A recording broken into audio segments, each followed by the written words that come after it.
ঢোলের তালে তালে নৃত্য, লোকগানের সুর আর রঙিন পোশাকের সাজসজ্জায় উৎসবের আমেজে মুখরিত নওগাঁর বদলগাছি উপজেলা। ক্ষুদ্র নৃগোষ্ঠীর নারীরা মেতে উঠেছেন ঐতিহ্যবাহী কারাম উৎসবে।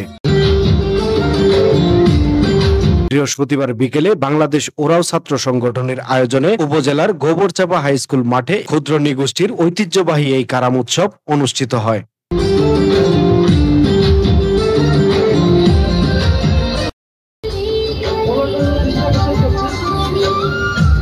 কারাম উৎসবে বদলগাছি উপজেলা সহ বিভিন্ন উপজেলা থেকে আগত ক্ষুদ্র নৃগোষ্ঠীর অন্তত ৬০টি দল উৎসবে যোগ দিয়ে তাদের নিজস্ব ভাষা, সংস্কৃতি ও ঐতিহ্যকে তুলে ধরে।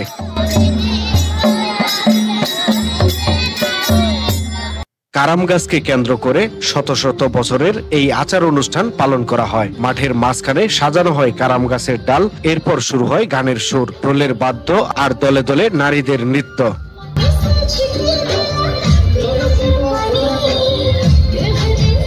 কৃষি সমৃদ্ধি, পারিবারিক শান্তি ও সমাজে সম্প্রীতি কামনা করাই এই উৎসবের মূল বার্তা। অংশগ্রহণকারীরা জানান, কারাম উৎসব শুধু ধর্মীয় অনুষ্ঠান নয়, বরং সামাজিক বন্ধনকেও আরো দৃঢ় করার উপলক্ষ। এতে নারী পুরুষ, তরুণ তরুণী সবাই মেতে ওঠেন আনন্দ উচ্ছ্বাসে।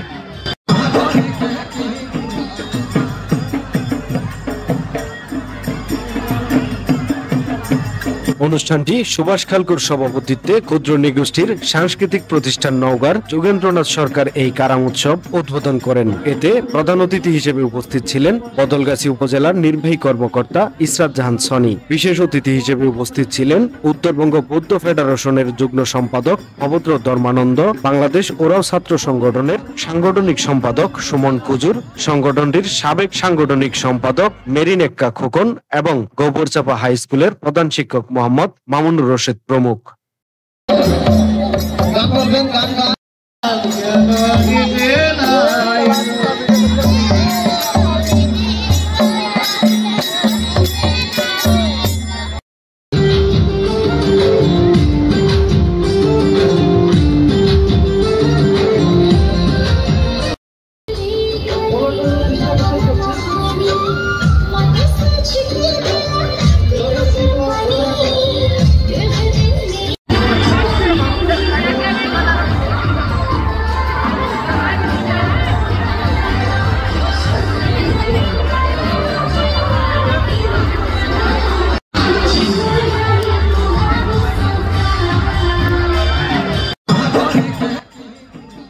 ভাদ্র মাসের শুক্লা একাদশ তিথিতে ধান রোপণের পর ক্ষুদ্র নৃগোষ্ঠীর মানুষ দীর্ঘদিন ধরে এই উৎসব পালন করে আসছে। তাদের বিশ্বাস, কারাম উৎসব সৌভাগ্য ও অভাব মুক্তির প্রতীক।